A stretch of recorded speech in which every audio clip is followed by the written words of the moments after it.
नमस्कार, मैं हूं अनंत कौशिक। आप देख रहे हैं ब्रेकिंग न्यूज़ दिल्ली एनसीआर। हम लोग इस वक्त मौजूद हैं खेरा डाबर के चौधरी ब्रह्म प्रकाश आयुर्वेदिक चरक संस्थान में। हमारे साथ मौजूद हैं नए निदेशक डॉक्टर मनु भाई गौड़। गौड़ साहब, बहुत बहुत स्वागत है आपका। जी सर। आप साहब, लंबे समय तक आप यहाँ पे चिकित्सा अधीक्षक रहे और आप प्रमोट किए गए हैं प्रिंसिपल डायरेक्टर के रूप में। ऐसे में क्या कुछ प्राथमिकताएँ रहेंगी आपकी? सबसे बड़ी प्राथमिकता यही है, हमारे जो पेशेंट आते हैं यहाँ पर दूर दूर देश से आते हैं। बहुत से पेशेंट ऐसे होते हैं, हम देखा कि विदेश से भी आ जाते हैं।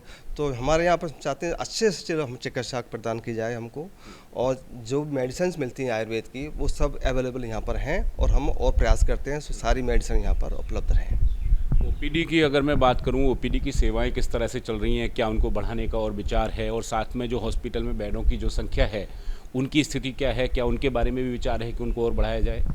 हमारे यहाँ 210 बेड हैं। हम सोच रहे हैं 60 बेड हमारे 270 हो चुके हैं, लेकिन उसमें मेडिकल की कुछ खामियां हैं, उस वजह से हम पूरा नहीं कर पा रहे हैं। लेकिन बहुत ही जल्दी, अब मैं 4-5 दिन पहले मैंने ज्वाइन किया है, अब मैं सोच रहा हूँ जल्दी वो भी 270 बेड हैं वो शुरू हो जाएंगे। संस्थान का वैसे काफ़ी नाम है दिल्ली और एनसीआर के साथ पूरे भारतवर्ष में। ऐसे में क्या कुछ प्रयास करेंगे कि संस्थान जो है एक नई बुलंदियों पे जाए और डॉक्टर मनु भाई गौड़ के जो कार्यकाल रहे लोग उसको याद रखें? सबसे बड़ी प्राथमिकता ये है, हमारे यहाँ 14 डिपार्टमेंट हैं। 14 डिपार्टमेंट में 7 सब्जेक्ट में हमारे यहाँ पीजी है डिपार्टमेंट। मैं चाहता हूँ 14 के सब्जेक्ट में हमारे यहाँ पीजी आ जाए। उसके बाद फिर पीएचडी हम शुरू कराएंगे, और मैं चाहता हूँ जल्दी से जल्दी यहाँ पर इस संस्थान में आयुर्वेद विश्वविद्यालय बनना जाए। अच्छा, विश्वविद्यालय आयुर्वेद का यहाँ पे हो, ऐसी आपकी कामना है और ऐसे प्रयास करेंगे आप? ऐसा मैं प्रयास सबसे पहले करूँगा, क्योंकि जोधपुर यूनिवर्सिटी है, वहाँ भी आयुर्वेद विश्वविद्यालय है, गुजरात विश्वविद्यालय है आयुर्वेद का, ठीक है ना, पंजाब में भी है। मैं चाहता हूँ दिल्ली स्टेट में आयुर्वेद विश्वविद्यालय खोला जाए। संस्थान के पास अपना एक छात्रावास है, अपना जो कॉलेज है संस्थान वो रन करता है। वहाँ पे कितनी संख्या है, कितना स्टूडेंट्स आप लोगों के पास में हैं अभी, और क्या विदेशों से भी यहाँ पे बच्चे पढ़ाई करने आते हैं? जी, हमारे यहाँ विदेशों से भी यहाँ पर स्टूडेंट्स आते हैं। 5% सीट हैं जो विदेश से आते हैं। इसके अलावा ऑल इंडिया से स्टूडेंट्स आते हैं यूजी के लिए, पीजी के लिए।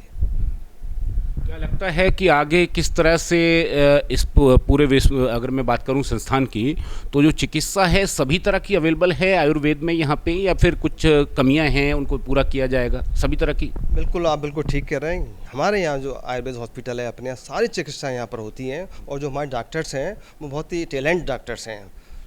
तो मैक्सिमम चिकित्साएँ ट्रीटमेंट सारे होते हैं, सारी मेडिसिन हैं, और बहुत अच्छा इसमें हॉस्पिटल का एशिया का माना हुआ हमारा ये हॉस्पिटल है। सब असाध्य रोग जो हैं जैसे कैंसर है, टीबी या डायबिटीज़ या फिर हृदय रोग जो होते हैं, क्या उनका इलाज भी आयुर्वेद में संभव है और यहाँ पे होता है? बिल्कुल, हमारे यहाँ असाध्य रोगों का ही यहाँ ज़्यादा चिकित्सा होती है। कि बहुत से लोग जाते हैं एलोपैथी में जाते हैं, वहाँ ट्रीटमेंट यदि नहीं हो पाता है, कह देते हैं भाई अब तो आपको मुश्किल लगेगा, फिर वहाँ से वो अपने आयुर्वेद संस्थान में आते हैं, हॉस्पिटल में आते हैं, और उनकी चिकित्सा की जाती है, और निश्चित रूप से उनको फ़ायदा मिलता है। आयुर्वेद में, एलोपैथिक में ये देखा गया कि ये जो बीमारियां हैं उनको फौरी तौर पे वो दबा देते हैं और व्यक्ति अपने आप को उस समय स्वस्थ महसूस करता है, लेकिन लॉन्ग टर्म के लिए वो बीमारी समाप्त नहीं होती। क्या आयुर्वेद जड़ से बीमारी को समाप्त कर देता है, ऐसा देखा गया?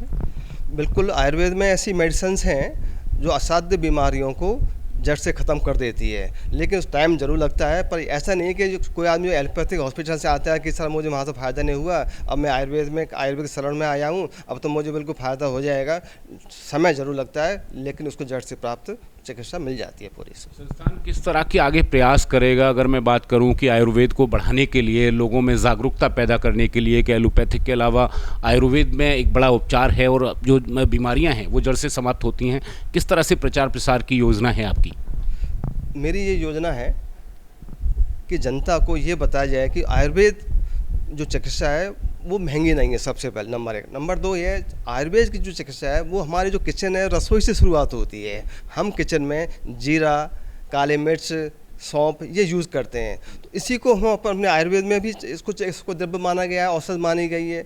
तो मैंने अभी अभी बता रहा था आपको, क्योंकि हमको आहार विहार अच्छा रखने से बहुत सी बीमारी ख़त्म हो जाती हैं, क्योंकि सात्विक आहार होता है उससे बहुत बीमारी हमारी या तो आएंगी नहीं, और आएंगी तो वो उसको जल्दी उसका निपटारा हो जाएगा। क्योंकि सात्विक आहार लेने से क्या होता है, आयु सत बल आरोग्य की वृद्धि होती है। बताया गया आयु सत बल आरोग्यम सुख प्रीति विवर्धना।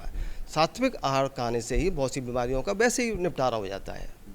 चलिए, बहुत बहुत शुभकामनाएं आपके सुनहरे भविष्य के लिए और अच्छे कार्यकाल के लिए। धन्यवाद, बहुत बहुत धन्यवाद।